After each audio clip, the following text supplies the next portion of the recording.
Ever wonder what the climb was like for some of the most influential figures in the music industry? How did they navigate this crazy world of music, and what stories do they have to tell? Ended up singing on there and told him how much he'd inspired me, and then Stevie Wonder called my phone back. I missed the phone call. It was about, I want to say... Call and say, I just called to say I love you. Now, this is '05, so you had a cell phone with voicemail? It's not loud. I had a cell phone with voicemail. I had T-Mobile. That was the big carrier. So did Stevie Wonder leave a voicemail? He did leave a voicemail. Oh my goodness. This is Road to the Arena, a series by Triad Music, whose goal is to create cutting-edge music technology designed to eliminate the mystery surrounding money in the music industry. Today's guest is Michael McCrae, a singer-songwriter from Nashville, Tennessee, by way of Wilmington, North Carolina. And this guy's story is absolutely wild. Having come up in the 90s, there was really just kind of one way to get discovered, and you got to sneak backstage or get on a bus or make sure that somebody could figure out who you are. And he stole a trick straight from Boyz II Men or Bone Thugs and Harmony when he hopped on the bus with Coolio and then R. Kelly, and eventually wound up in the studio with Stevie Wonder and even on stage performing with him. He did anything and everything to get discovered, and this story is one that you will not want to miss. Without further ado, here's Michael McCrae. All right, so Michael, you got to start at the beginning, man. Music. Yeah. You got a long story. Yeah. Where does it start? We don't have to go all the way back to like. No, we don't. But We don't. let's We go don't. back to like when you moved to Nashville. You don't want to know about like 10 in the morning where I was weighing at like, 9.5 pounds. I was a pretty big baby. So no, we're not going to go back to that. Okay. You're like, yeah, he's a big baby now too. If you actually know, I'll just say it myself. No. So I started really kind of falling in love, if you will, with the idea of like performing and singing in ninth grade. I was in high school at Hoggard High School in Wilmington, North Carolina. There was like this ensemble group, and there was this really talented, soulful black guy, a friend of mine named Lauren, and I heard him singing some Stevie Wonder stuff. And that's when I got bit, man. That's when I got bit by the bug. My dad actually before that had been really kind of influenced. He never knew it, but influencing us as a music minister in church by singing solos that he was going to be performing the upcoming Sunday all around the house pretty much for years, probably even since I was like 5 or 6 years old. So unknowingly, I was, being influenced and maybe in some ways groomed to be comfortable with that way back then. Did you sing in church? I did, but it was actually kind of funny. My dad, he was on a couple of occasions, he was a new music minister to the church. And so it was like, there was no youth group at all built up. And so there'd be just me and my 2 brothers. My dad was like, he was trying to pretend like he had a choir. He was like, all right, choir, open your hymnals. And we're like, Dad, it's just us. It's just us. Like, He was manifesting. Yeah. As the kids say. Yeah. Yeah. And we obliged though. And so yeah, I did sing a few times in church. I think church was a little bit more intimidating for me. Even though I loved it and I always sang out loud, when the whole church was singing, but to be singing up in front of the church, it was just like, man, that was a big stage back then. Well, I only asked that because you have a really very soulful voice. Yeah. Very passionate voice. He's like have you guys heard him? You guys listen? Oh yeah. You got it. I mean, Michael's. No, May. Come on.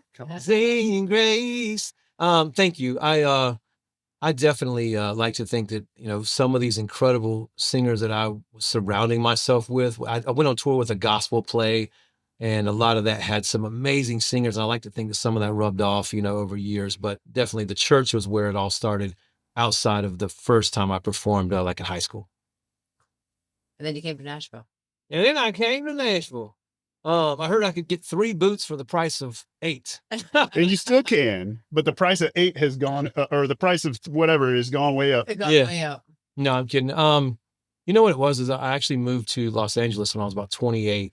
I grew up exactly as far as you could go across the country from LA in Wilmington, North Carolina, which literally, if you draw a line, it dead ends at LA, not higher or lower. And somehow I was like, you know what? This just doesn't feel right being in North Carolina. I love the coast and all this, but it was all like car lots and, mortgage jobs and nothing to do with fostering a dream in entertainment, much less something as lofty as, what seemed like music dreams in those years. So I was finally like, you know what, I got to pull the trigger. And I actually got flown out to LA by Coolio in 1993. I'm going to age myself real quick. Yeah, why you got Mike's attention now? Slippity slide. How? Why? So there was a concert. I still wonder the same thing sometimes when I look back at it. I never had dreads and I wasn't much of a gangster. When I think about that song, Gangster's Paradise. But there was a concert in Greenville. I'm sorry, was it Greenville? Yeah, I want to say Greenville, North Carolina. Heavy D, Coolio, and R. Kelly. It was called the Budweiser Superfest Tour. Wow. And I hung around the buses of these artists and was like determined to find a window where I could maybe pull them over and sing a song for them. And it worked. Believe it or not, it actually worked. The next thing you know, Coolio's manager was bringing me up on his bus, which he was kind of like on the Bobo side of like his career at that time. The bus was really not the greatest. Right.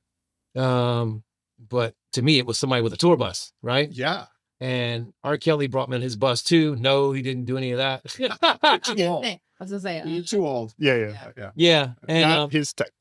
well, funny enough, he ended up flying me out for a little bit too, and was talking about producing a record and all this stuff. Anyways, I didn't have a manager in those years, and we're not going to be telling R. Kelly stories today because I don't have any, thankfully. Well, but we can take a moment and say, like, okay, his music, the music side of what he did is extraordinary. He was so good. Unfortunately, Yeah. the other part of it is horrific. Absolutely. But like at the time, you don't know any of this, No. and the music stuff is unbelievable. He's Unbelievably so tough. Yeah. good. So He was in the peak of his career, and so all I knew was that this amazing singer. Walk me through. How did you get to? How did you actually the mechanics of how you got to singing? Yeah. Like play Yeah. by play. Those details are pretty important, actually.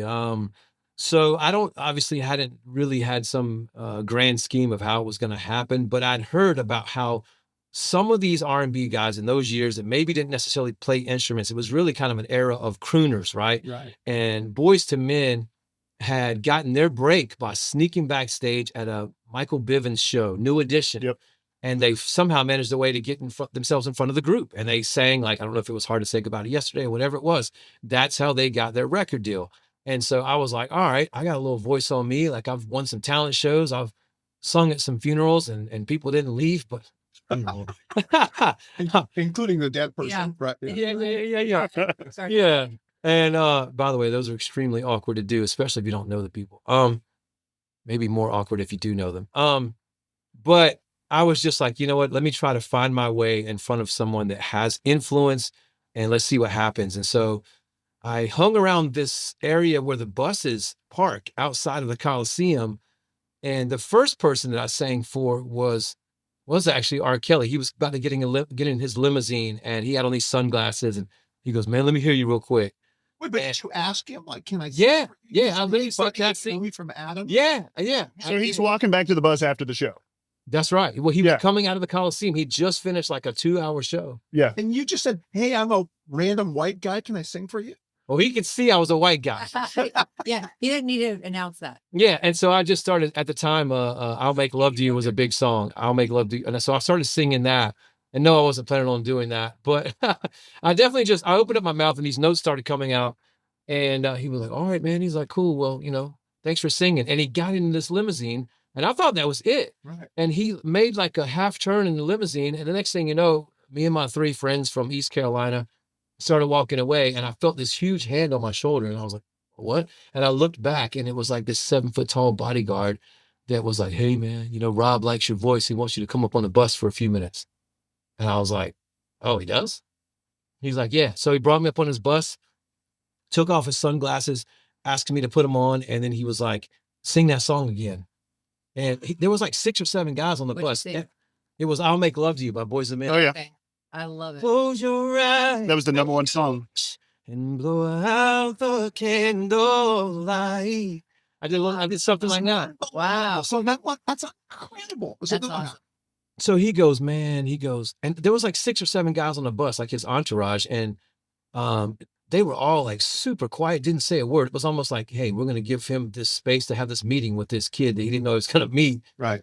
And he goes, you got a gift from God. He goes, man, you have an amazing voice. He said, I would love to sit down with you at the piano and maybe like produce a record for you and talk about doing that. He said, I'd love to bring you out on some tour dates and sit with you at the piano and try to start cultivating, a project for you. And so, of course, I'm like over the moon here, Yeah. So what But, happened? Well, what happened was I got intimidated, was like, okay, it sounds good. And, I kind of stuttered for a minute. And then me and my friends got off the bus and we exchanged information. Shortly after that, I think I was still kind of like in this, euphorically excited moment. So I made my way over to Coolio's bus, which was only about 200 yards away. Why not? But was there someone guarding the Go bus? big or go home. Yeah, it's Go figure, go home. it's house money. So one of my buddies had kind of slipped over to his people and was like, hey, our friend Mike sings. And I ended up kind of opening my mouth and doing the same thing and singing for those guys. And they wanted my information too. And so the first person to fly me out was Coolio.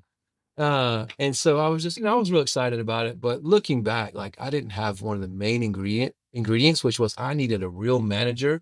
Right. And not just someone to say that they're, your manager who happens to maybe have a smooth tongue and it's like a used car salesman type. I needed someone with experience in the business. Right. And unfortunately, I never had that. And so while these people were flying me around, and I don't think I really did anything wrong, the timing was a little bit off. There was no solo, kind of white guy singing R&B music.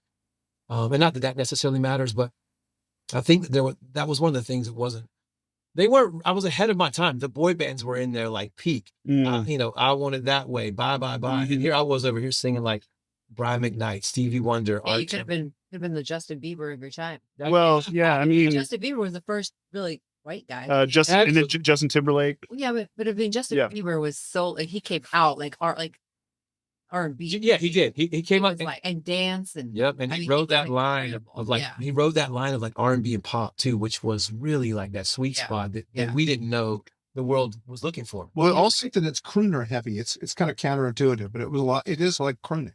Right. Very much, Yeah. very much. Also, the music industry at that exact moment was just in the height of the machinery. Yes. It was all sequels. One thing works and Right. nothing comes out that's not a sequel of the thing that worked. Exactly. And it's like, MC Hammer, MC Hammer was unbelievably commercially successful.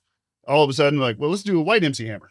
Boom. Oh, Like literally, like it was just everything was just that's a really good point. Yeah. the NSYNC and Backstreet Boys and And they were and Britney Spears and Yeah, well, they're- same writers, same songs, same everything. Everything Really was good just, point. and so there's no way. The music industry has always been a bunch of people just waiting for other people to do something so they can see if it works and then they'll decide they want to do it. Right. And so there's no way that they were going to take a chance on you. And I mean, look, I've spent a very much smaller amount of time, like tiny amount of time with Bone Thugs and Harmony. Yeah. Anytime I'm around them, people just assume I'm with a label. Right. A white guy? Like, Right. Must be with the label. It's so funny. I'm dead serious. Like people will rap for me. I'm like, I'm just here. Trip. Yeah. I'm literally just here. I So can see that though. they just don't get it. Like people probably just didn't get it at that time. I could see Yeah. that. Yeah. Well, what was interesting too is that some of these very same guys that were bringing me out really they didn't seem to be putting any real so what you do with effort into. Yeah, that's what Yeah, I'm so glad you So you asked. needed the manager to keep pressing. Absolutely. Yeah. Because okay, so when R. Kelly flew me out, we probably spent like the first 30 minutes. He was like playing pool in like a little little what do you call it? Like I don't know, with like the lounge. There we go. Mhm. And we were telling mama jokes. But those were big in the 90s. Like your mama's so fast. Yeah. Yes. And we were laughing our butts off, man. And he was actually really funny. I mean, I can see how, he had a lot of charisma, just a fun guy to be around outside of all this other stuff that came in later years to be revealed. But yeah, so his manager was a guy named Barry Hankerson, who coincidentally was Aaliyah's uncle. Okay. He was formerly married to Gladys Knight.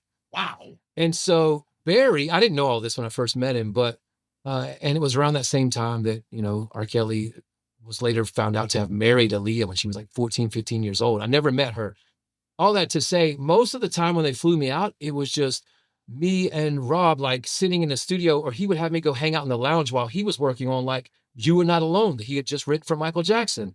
And so a lot of my time was just spent like feeling really like, what am I doing here? Yeah. And very alone. Like he'd be in the studio with like P. Diddy, very low key, like 5 or 6 people there besides like the studio engineers.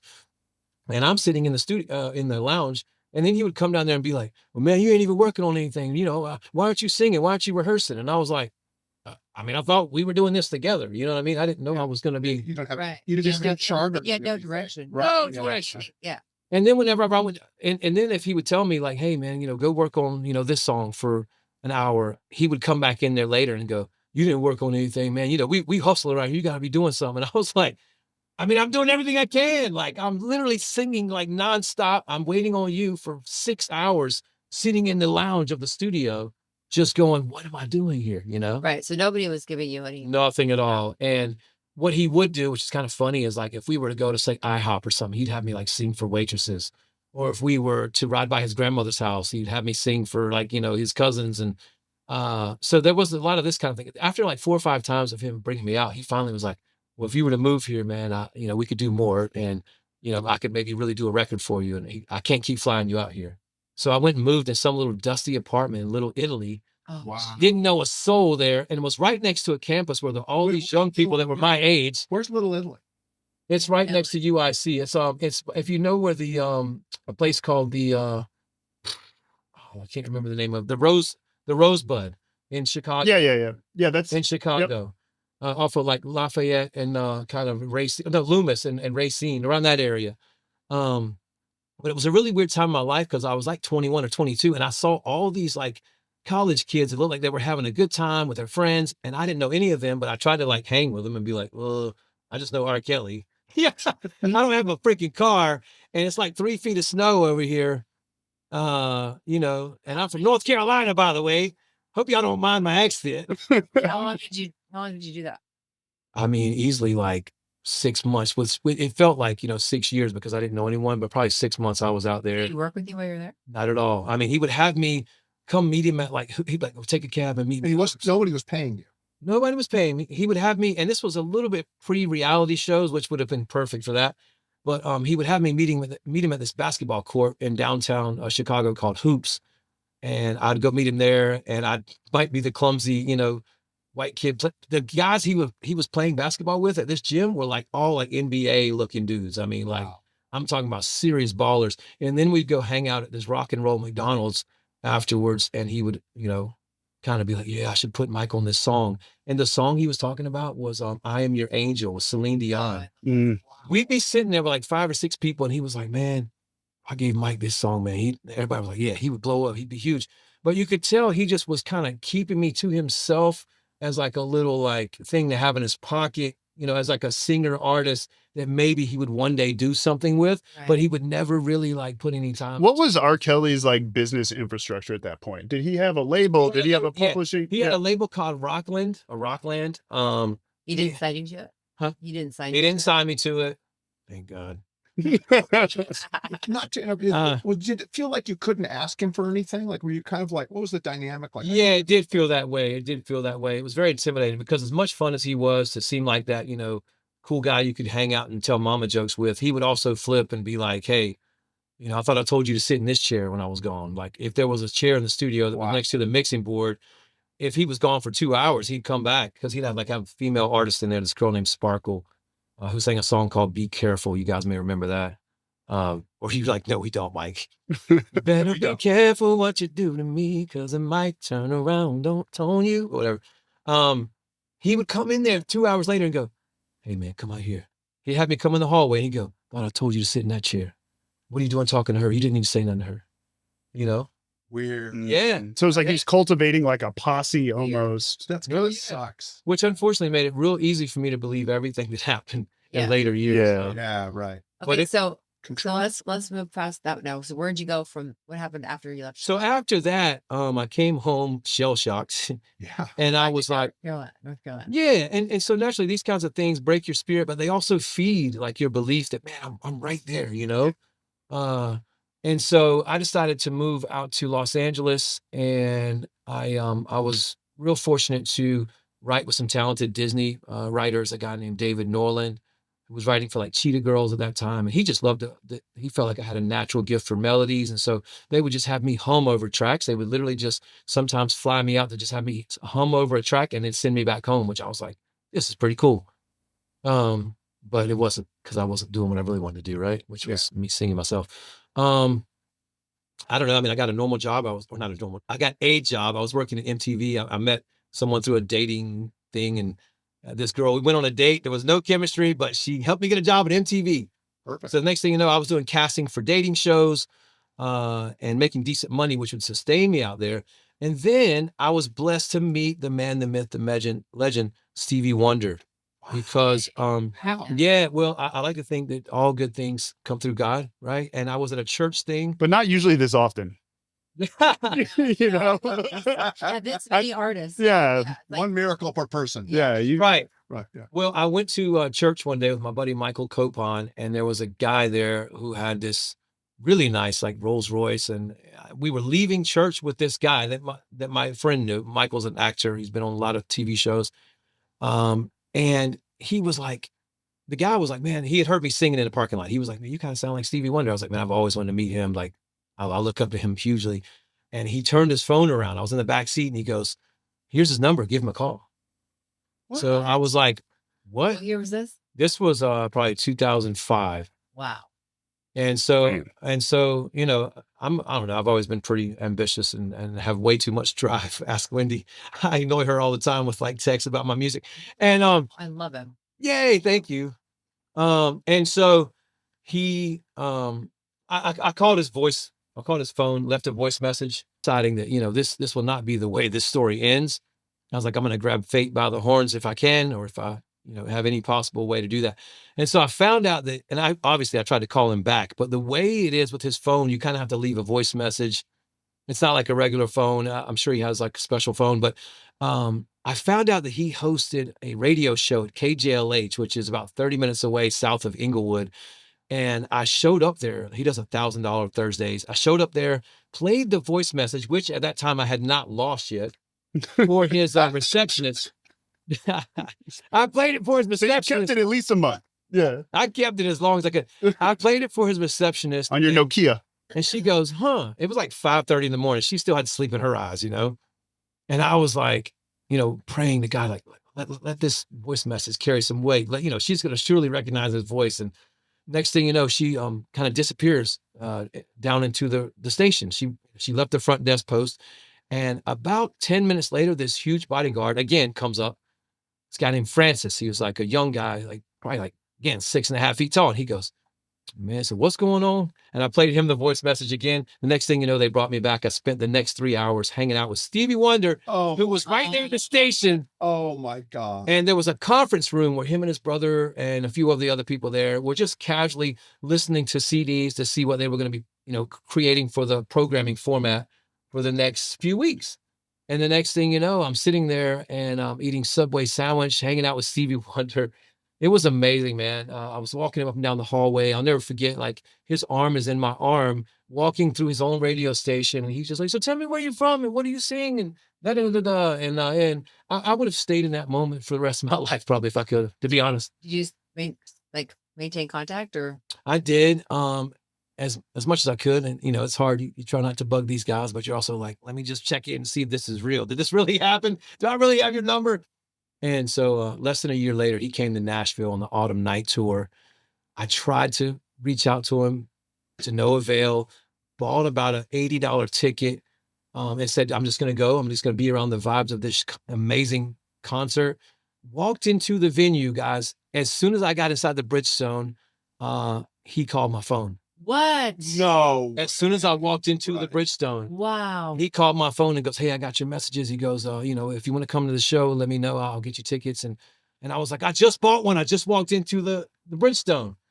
And he goes, well, you know, just give that away to somebody or something. He said, I'm going to get you all access passes. I'll have one of my people meet you down in the lobby. And so I called this girl I was crushing on. She was actually a really good singer. And I was like, what are you doing right now? She was like, you know, hanging out. I was like, well, do you want to come see Stevie Wonder with me? I was like, I got us all access passes. So that happened. And then in the middle of the concert, he yelled out my name. This part, he didn't tell me he was going to do. No way. Yeah, Wow. he yelled out my name. And my buddy Rick Seibold was sitting beside me. And he goes, man, I think he just yelled out your name. He wants you to come sing with him. He goes, you better get up there. What? Dawn. Did you Yeah. get up there? I did. Oh, What and happened? then is there a video of this? There is, and we won't be showing that because Okay. the very next thing that happened was I got up there. There was a microphone in the middle of the stage. Stevie's sitting at the keyboard. He's got his background singers. The stage has kind of got this purple hue going on, real moody. He was singing Superstition kind of towards the end of the concert. 13-month-old baby. Right. And so I got up there. There was no way to really get up. There wasn't like a route to see how to get on the stage. And so I jumped on a speaker, got onto, listen, y'all, this is nuts. It's just Stevie's playing. I leaned over in his ear to be like, hey, I'm up here or whatever. He's got in-ear monitors, clearly plugged in both ears. Can't hear anything I'm saying. Can't see me.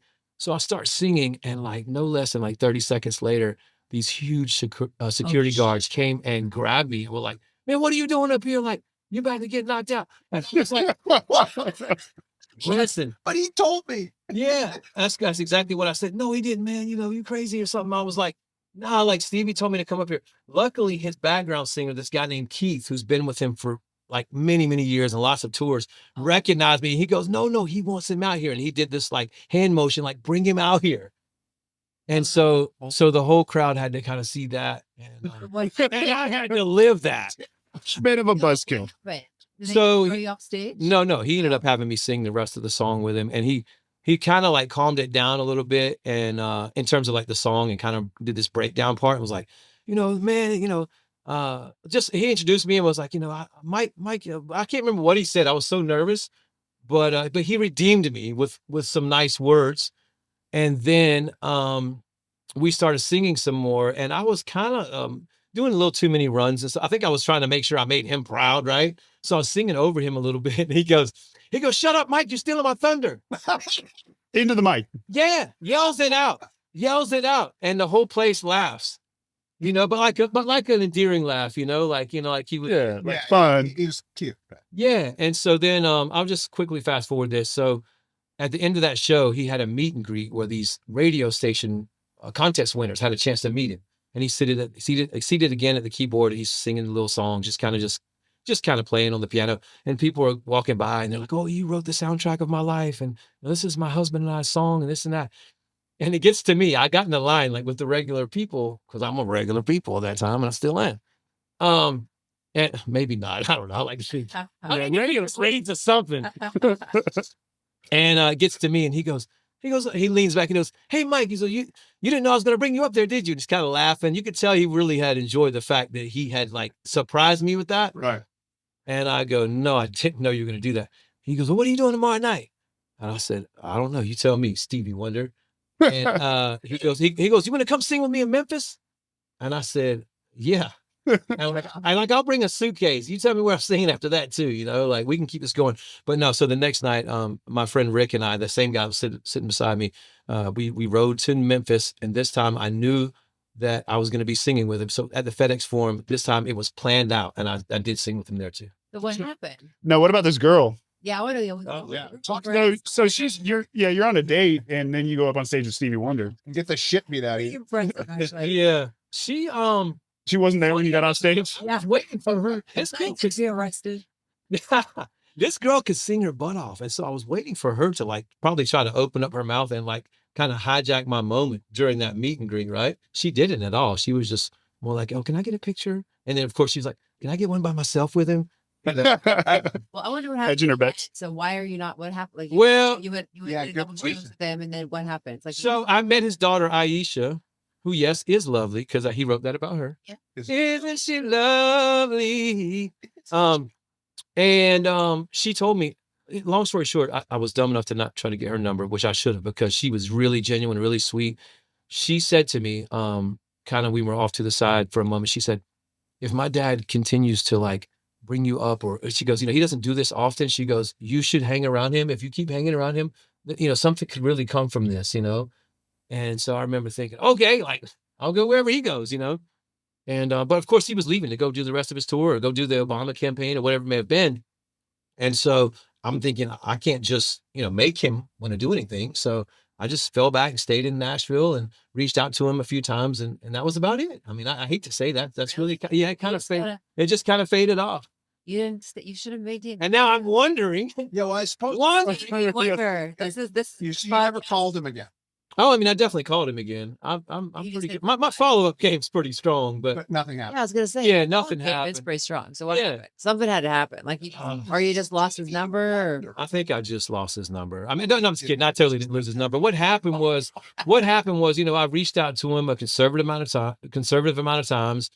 And, again, I think and I'm not even joking, I think he was campaigning for someone like Obama at that time, the last time I saw him. And I just decided, I don't want to annoy this person. He does Toys for Tots and all that in LA. And, he's Stevie Wonder. And so I just was like, I was hoping that he would kind of remember me and that maybe our paths would cross again. But I didn't have the money to just go live in LA and try to, hang out at his radio station every day, which looking back, probably should have done. Yeah, You know what I mean? Basically, we're gonna dedicate this podcast to Stevie Wonder. And Yes. For August we're 16th. looking for you. No. Yeah, right. Yeah. Yeah. Hopefully you're out there. Yeah, Stevie. Yeah, Stevie, are you there? Yeah. Yeah, I mean, it's just a tough world to navigate because you've got a person who everybody they meet is asking them for something or wants something from them. They're always trying to get something. Right. 100%. And so, and then also you're in the music world in Nashville, they call being Nashville nice, where somebody's like, oh yeah, I'm so glad we met. Come over to my house. We'll go to the studio. We'll jam. My wife will cook dinner. We're going to do this whole thing. I'll put, let's go on tour. They have no intention of any of it. No. It's never happening. When you leave, you're never seeing them again. Yeah. There's not going to be a dinner, and there's not going to be a jam session. So then it's like you got, it's Say real quick, if you don't mind. yeah. That is not unique to just Nashville. Yeah, I know. Oh, Yeah. It's an entertainment business right there. Yeah. That's what I was trying to get. Worse. It's the soft yes. Right. Yeah. Well, LA's in my friend Valerie says this, like, she's like, I had to move out of LA because I got tired of giving everybody a 30-minute elevator pitch as to how I can maybe help them in their career in the future, right when I meet them. Yeah.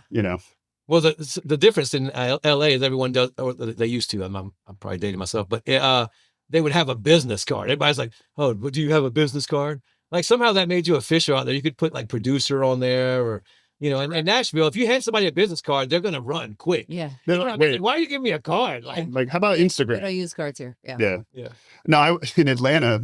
I was on Thanks, tour Al. many We years have ago. Business cards. Yeah, you got Mike. You got Where are your cards? Good. Thanks, all rip. Google.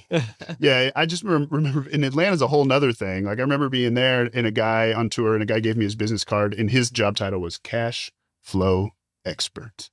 I thought that was the most Atlanta thing I've ever seen in my life. That's a great Cash That's flow great. expert. All right, so the Stevie Wonder thing's kind of like dying down a little bit. So It's dying down. oh, by the way, this is totally off track, but I'm just curious. What was your job at MTV? Casting recruiter. For like what show? So I worked on actually a fair amount of well-known shows, not the least of which was Big Brother. Oh, See, so my wife like desperately wants to be on that show. yeah. Well, But I just told her she has to be prepared not to be employed by another person after that, just in case. Yeah. No kidding. Yeah. well, She's yeah. waiting. So we had a huge casting call here for season 16 at the DoubleTree downtown here. And I didn't realize what I was getting into. I'd worked on a lot of stuff out in LA before I got here. And I was like, this will probably be like, I don't know, 100 people. There were like 2,000 women that showed up to this, Wow. all dressed to the nines. You would think it was a Deal or No Deal casting for the models or something, right? And they put us, the casting people, in like 4 different rooms, and they all gave us a tiny camera, and we were basically putting people on tape for the actual people that mattered, like the executive producers. You were coordinator. But so far as these ladies knew, Oh yeah, you were the gatekeeper, yeah, we were the ones that had that power. and that had nothing that you didn't do anything to give them that idea, did you? I mean, I honestly didn't, but they were like, my hands are so sweaty, like, oh my gosh. And so it was like, I don't know, 1,000 mini dates with people that were trying to put on their very best impression in 30 seconds. It was interesting. Oh wow. Anyways, all that to say, Anyway, yeah, sorry. that job just sustained me. I worked on a show called Party Down South. I worked on several like adventure shows, a few cheesy game shows like Let's Ask America. That was not even on an actual TV show. I think that one was on like a major like internet shit. Oh yeah. Wow. Cool. Anyway, Yes, just real quick, if you don't mind, to bring up to speed, what I've been doing in Nashville is, as so many artists here do, just been trying to align myself with amazing talent, right? Songwriters, producers. A really good friend of mine, Rob Gosh, is someone who's done a lot of my kind of better demos, if you will, and better songs in terms of production. And outside of that, I mean, I try to stay away from singing Wagon Wheel on Broadway or Sweet Home Alabama or anything to that end. have you ever done the Broadway thing? Yes. It pays. It's inevitable. It yeah. actually is good money. And I wish someone would have told me that, because I was so determined that when I got here, like, I'm gonna only be doing original music. And then I was over there like working sales jobs. Like, I was like, oh wait, I could have been singing Wagon Wheel Do you play an and instrument? owning a wagon and a wheel, for Do you play an instrument? I play piano a little bit. Yeah. And not enough. And I hate to say that, like, going back to that whole crooner era, those guys, none of them had instruments in their hands, No. Right. And so that is one thing that Nashville has really encouraged me to do, which is, be a musician too. I'm definitely a songwriter, and I carry my weight in any room that I'm in that regard.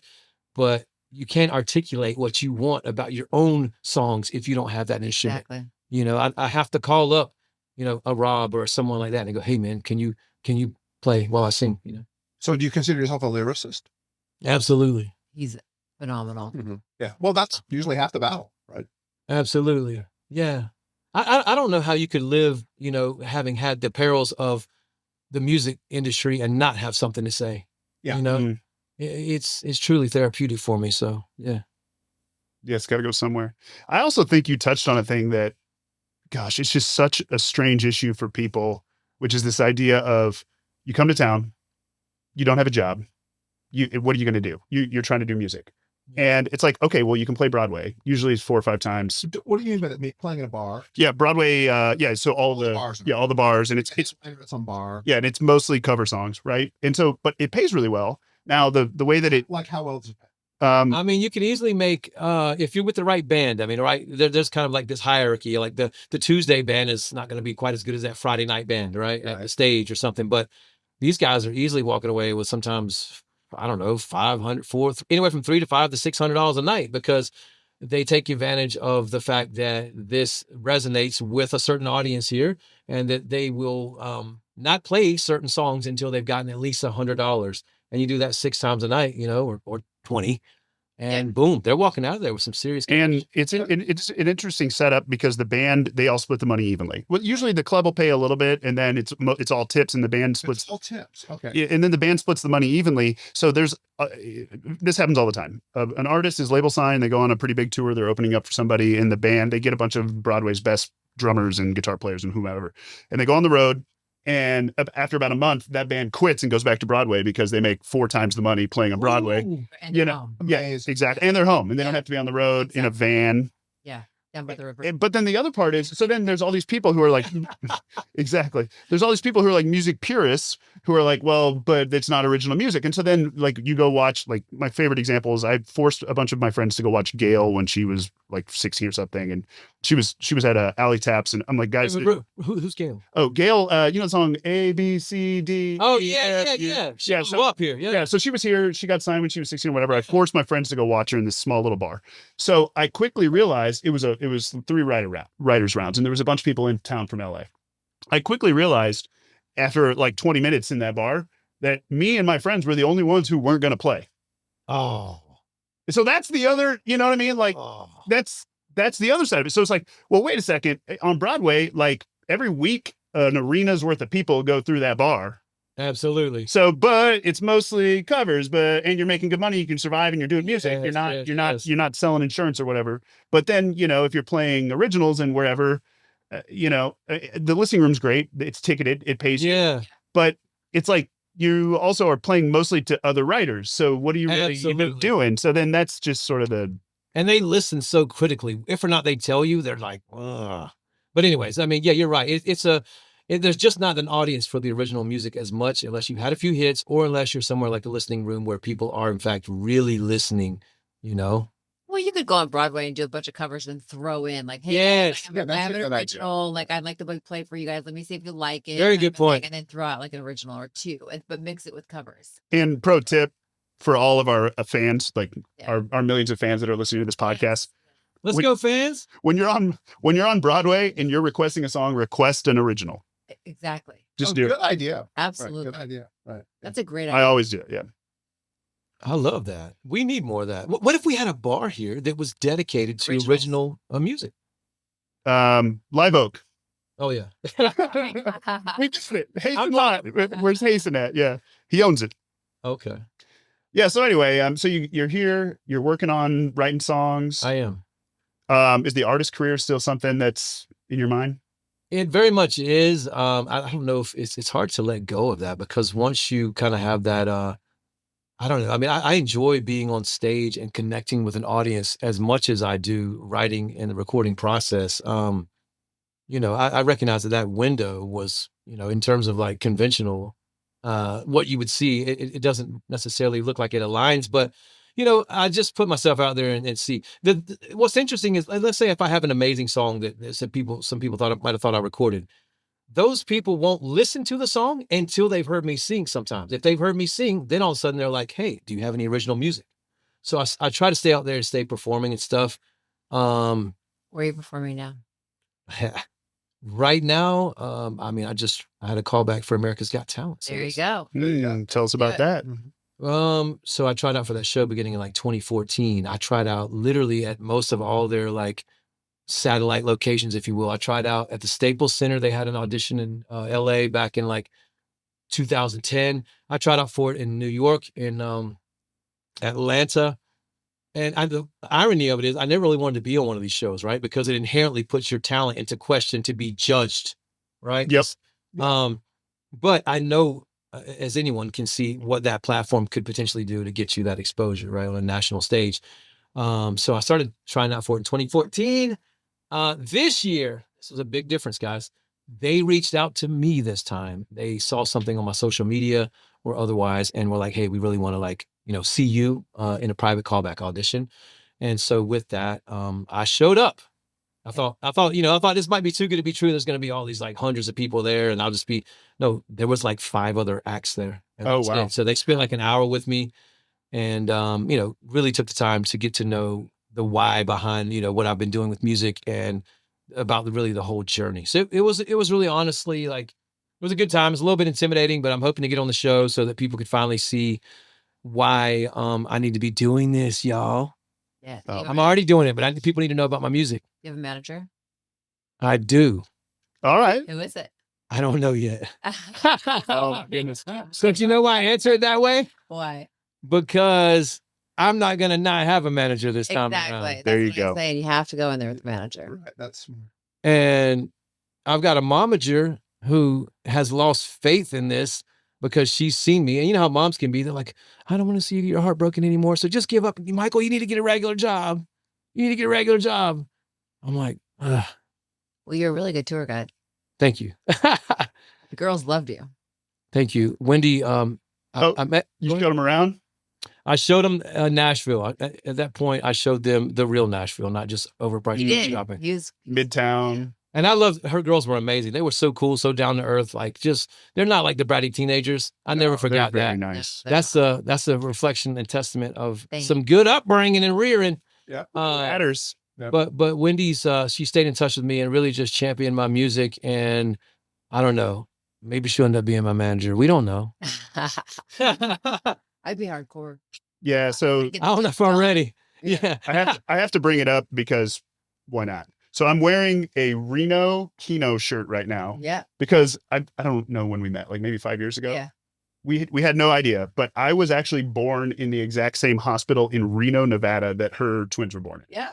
What? I Yeah. gotta figure out the room. I gotta get the room. Yeah, my mom for some reason knew it was room 206. I have no idea how. Is Reno a small town? The biggest little city in the world. Well, the reason I say the reason I say that is next time you can say, I was born in a small town. There you go. But no, that's cool. The same hospital, so that they're still able to get babies out and nobody gets hurt, right? Yep. Everybody, yeah, the surgeon or everybody, all the staff and everybody, they're not gambling, they're not drunk, they're working. What's the name of the hospital? St. Mary's. Yep, St. Mary's, right across from Circus Circus. That's pretty St. Mary's cool. Hospital. So Get off work and have a baby. that's right. Yeah. That's right. Well, that's awesome, man. I really appreciate you taking the time to come talk with us. Yeah. No, thank you guys. Before we're done, sing to us what you sang with Stevie Wonder on stage. What What did you do to Superstition? with Stevie, it's hard not to try to imitate him when you sing him, because it's like no white person would have that much soul and that much range. So I'll do my best un-imitation of him. Okay. No, but what I meant what you did with it. Yeah, it was Superstition. Right, right. But what What did you do versus what he did in the songs? Oh, so I did a couple of off notes because I was nervous. I mean, he hadn't told me he was going to bring me up. I would say I just sang like a verse. I mean, Oh, he let you have a verse. I see. yeah, Right. which How was cool. yeah. I think I sang. What did I sing? Let me see. Let me just warm up. Oh, there we go. I'm warm. That was not a warm up. Just That's kidding. quick. 13-month-old baby broke the looking glass. 7 years of bad luck. Good things in your past. Good things in your past. Oh, when you believe in things you don't understand, then you suffer. Superstition is the word. I caught the downbeat. Yeah. All right. So Yeah. good. Oh, yeah. But see, I oversang just like that right there was, I would only do that a little less runs. Yeah. Right. That was nice. But yeah, nobody knows what the hell you're going to do when you get on stage with Stevie Wonder. Tell you're on stage with Stevie Wonder. Exactly. Absolutely. I'm just glad he didn't ask me to play the piano, guys. It could have been worse. It could have been worse. Wow. All right, we An got honor. Yeah. We got one last thing we got to do before we finish up. Today's episode is brought to you from The Russell, a historic East Nashville church transformed into a one-of-a-kind boutique hotel. The Russell's mission is to give back to the Nashville community through their Rooms for Rooms program by donating a portion of each stay to local nonprofits who are helping those experiencing homelessness. East Nashville's an awesome community. This hotel is part of it. Thank you, The Russell. Yes, thank you. Thank you. For the Russell. Drew Russell at The Russell, Let's go. talking to Michael McCrae. Thank you so much, my man. Good luck on everything. Good luck. You're the I best. appreciate it, guys. Amazing story, and it sounds like the future is still bright. You got this show coming Oh, up, wait. hopefully. The fat lady hasn't sung yet. I'll represent you. I got you. There we go. Oh, see? Side, See? Wendy, you got a manager. Boom. Yeah, right. Yep. And you could also just get Wendy at michaelmccraemusic.com and be your own manager for a little while until it comes to, I have a friend that does that. They have like a fake person. Fake manager. They have a fake manager so that it's not them responding to emails. Oh, I I like like that. it. Smart. That's a good idea. You can use my name. Okay. And then eventually she'll become your manager. It'll all work. You're welcome. All right. This is going to happen, guys. It is good. I'm getting my own cologne too, by the way. That's how you do it. Do that first. Don't get the famous and then get the cologne. Get the cologne. I'm just kidding. I'm just kidding. Yep. All right. All right, man. All right. Thank you so Thanks, much. Michael. Thank you, guys. All right. Take care.